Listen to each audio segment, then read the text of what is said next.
जैसे कि आप सब जानते हैं कि हमारा आज 1 फरवरी है और 1 फरवरी को हमारा बजट रहता है।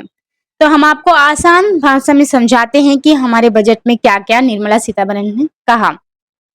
तो चलिए, अब सबसे बड़ा तो ये आया कि अब जिसकी 12 लाख तक की सालाना कमाई पर कोई टैक्स नहीं लगेगा। इसका मतलब ये है कि 1 लाख कमाने वाला आदमी महीने में जो 1 लाख कमाता है, उसको कोई इनकम टैक्स नहीं देना होगा। वित्त मंत्री ने ये भी कहा कि इनकम टैक्स पर एक नया कानून बनेगा। इसके लिए अगले सप्ताह संसद में एक अलग से इनकम टैक्स बिल आएगा। इस बजट में किसानों के लिए भी एक महत्वपूर्ण सूचना है।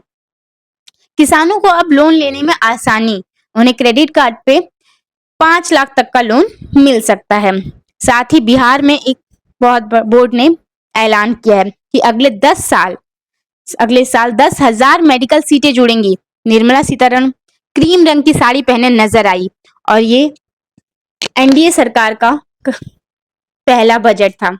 कार्यकाल में निर्मला सीतारमण अब तक 5 पूर्ण और 2 अंतरिम बजट पेश कर चुकी हैं। इस तरह से लेके गरीब, किसान, सैलराइड पर्सन सबको थोड़ी-थोड़ी राहत दी गई है। अब आपको बताते हैं कि क्या चीज महंगी होगी और क्या चीज सस्ती होगी। जी हाँ, बोला गया है टीवी, स्मार्टफोन्स, गाड़ियां, इन सब चीजों पे थोड़ा टैक्स की राहत दी गई है। उन्होंने कई चीजों पे टैक्स की कीमत घटाने की ऐलान किया है और कुछ चीजों पे टैक्स बढ़ गया है और वो महंगी हो जाएंगी। अब आपको बताते हैं कि क्या सस्ता हुआ। कोबाल्ट, लिथियम आयन बैटरी के कचरे और जिंक पर आयात शुल्क हटाया गया है। जी हाँ, 36 जीवन रक्षक दवाइयों को आयात शुल्क हटाया गया। जैसे कैंसर, दुर्लभ बीमारियों के इलाज में इस्तेमाल होने वाली दवाइयां सस्ती होंगी। जीवन रक्षक दवाइयों पर आयात शुल्क 5% कम। ईवी बैटरियां सस्ती होंगी, मतलब इलेक्ट्रॉनिक कार, इलेक्ट्रॉनिक गाड़ियां सस्ती होंगी।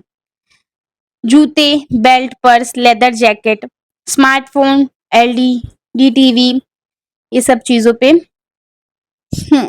टैक्स की थोड़ी कमी की गई है और इस पे छूट दिया गया है। अब क्या होगा महंगा?